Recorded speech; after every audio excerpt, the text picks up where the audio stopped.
በስመ አብ ወወልድ ወመንፈስ ቅዱስ አሐዱ አምላክ አሜን።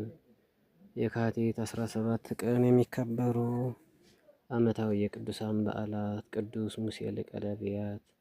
ቅዱሳን ነቢያት እጅግ ብዙ ናቸው። ከፈጣሪያቸው የተቀበሉት ጸጋም ብዙና ልዩ ልዩ ነው። ያም ሆኖ ከሁሉም ነቢያት ቅዱስ ሙሴ ይበልጣል። መጽሐፍ እንደሚለን ከእርሱም በፊት ቢሆን ከእርሱ በኋላ እንደ እርሱ ያለ ነቢይ አልተነሳምና። ይህስ እንደምን ነው ቢሉ ዓለም በተፈጠረ በ3600 ዓመት እስራኤል በረሃብ ምክንያት 75 ራሱን ወደ ምድረ ግብፅ ወረደ። በዚያም ልጆችና የልጅ ልጆች ለ215 ዓመታት ተከብረው ለ215 ዓመታት ደግሞ በባርነት በድምሩ ለ430 ዓመታት በምድረ ግብፅ ኖረዋል። በባርነት ዘመናቸውም ራምሴና ጋምሴ የሚባሉ ሁለት ከተሞችን ዛሬ ፒራሚዶች የምንላቸውን ገንብተዋል።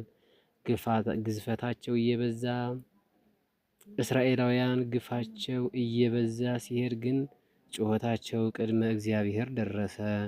ያድናቸውም ዘንድ አንድ ቅዱስ እንዲወለድ አደረገ። ይኸውም ቅዱስ አባታችን ነቢዩ ሙሴ ነው። ወላጆቹ መታመናቸውን በፈጣሪ ያደረጉ አንበረምና ዮካብድ ሲሆኑ ከሌዊ ነገድ ናቸው። ከሙሴ ውጭ አሮንና ማርያምን ወልደዋል። ቅዱስ ሙሴ በተወለደ ወራት ወንድ የእስራኤል ሕፃናት ይፈጁ ወይም ይገደሉ ነበር። ጌታ ግን በገዳዮቹ ልቦና ርኅራኄን አምጥቷልና ቅዱስ ሙሴን ከመገደል አትርፎታል። እስራኤላውያንን ነፃ የሚያወጣ ነውና። በኋላም በ3 ወሩ አባይ ወንዝ ላይ ጥለውት ትርሙት የፈርዖን ልጅ ናት ወስዳ በቤተ መንግሥት አሳድገዋለች። ሙሴ ያለችውም እርሷ ናት።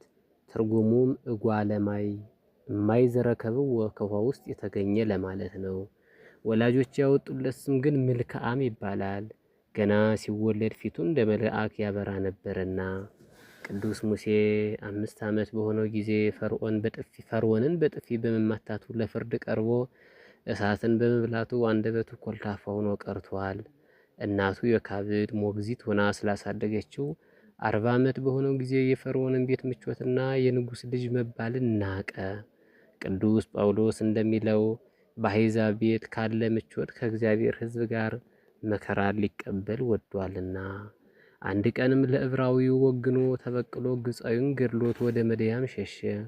በዚያም ለ40 ዓመታት የካህኑ የቶርን በጎች እየጠበቀ ኢትዮጵያዊቷን ሲጥጳራን አግብቶ ኖረ። ልጆችንም አፈራ። 80 ዓመት በሞላው ጊዜ እግዚአብሔር በደብረ ሲና ተናገረው።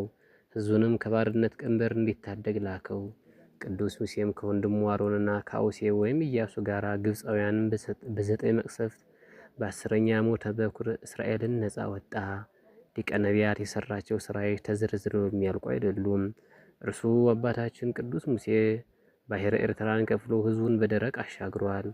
ግብፃውያንን ከነሰረገላዎቻቸው በባሕር ውስጥ አስጥሟል። ለሕዝቡ መና ከደመና ወርዷል። ውሃን ከጭንጫ ከአለት ላይ አፈልቋል። በብርሃን ምሰሶ መርቷቸዋል። በ7 ደመናም ጋርዷቸዋል። ጠላቶቻቸውን ሁሉ ድል ነስቷቸዋል። ስለዚህ ፈንታ ግን ወገኖቹ ብዙ አሰቃይተውታል። እርሱ ግን ደግ፣ ቅን፣ የዋህ ሰው ነውና ብዙ ጊዜ ራሱን ለእነርሱ አሳልፎ ሰጥቷል። ሙሴሰ የዋህም ኩሎሙ ደቂቀ እስራኤል እንዲል። ቅዱስ ሙሴ ለ40 ዓመታት ሕዝቡን ሲመራ ከእግዚአብሔር ጋር ለ570 ጊዜ ተነጋግሯል ቃል በቃል። ከጸጋውም ብዛት ፊቱ ብርሃን ስለነበር ሰዎች እርሱን ማየት አይችሉም ነበር። ታቦተ ጽዮንንና 10ሩን ቃላት ተቀብሎ ጽላቱ ቢሰበሩ ራሱ ሰርቶ በጌታ እጅ ቃላት ጽፎለታል። የቀረው የቅዱስ ሙሴ ሕይወት በመጻሕፍተ ኦሪት በብሔረ ወሬት ውስጥ ተጽፎ የተጻፈ አይደለምን? እኔ ግን ደካማ ነኝና ይህች ትብቃኝ። ቅዱስ ክቡር ታላቅ ጻድቅ ነቢይና ደግ ሰው ቅዱስ ሙሴ በ120 ዓመቱ አርፎ በደብረ ናበው ሊቃነ መላእክት ቅዱሳን ሚካኤል፣ ገብርኤል፣ ሳቁኤል ቀብረውታል። መቃብሩንም ሰውረውታል። አምላከ ሊቀ ነቢያት ደግነቱን አስቦ ከግራ ቁመት ከገሃነመ እሳት ይሰውረን፣ በረከቱንም አብዝቶ ያድለን። ከቅዱስ ሙሴ ጋር የካቲት 17 ቀን የሚከበሩ ዓመታዊ የቅዱሳን በዓላት። ቅዱስ ሚናስ ግብፃዊ ሁለተኛው ይታሰባል። ሙሴ ካደገ በኋላ የፈርዖን የልጅ ልጅ እንዳይባል በእምነት እምቢ አለ። ከግብፅም ብዙ ገንዘብ ይልቅስ ስለ ክርስቶስ መነቀፍ እጅግ የሚበልጥ ባለጠግነት እንዲሆን አስቧልና ለጊዜው በኃጢአት ከሚገኝ ደስታ ይልቅ ከእግዚአብሔር ሕዝብ ጋር መከራ መቀበልን መረጠ። ብድራቱንም ትኩር ብሎ ተመልክቷልና።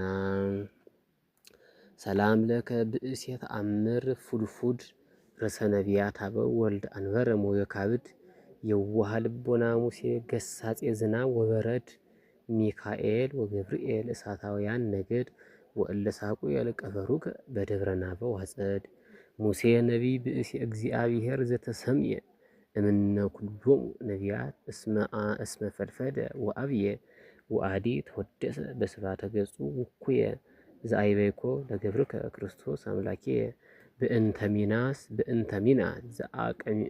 ዘአክሚም አሰኒ ልብየ።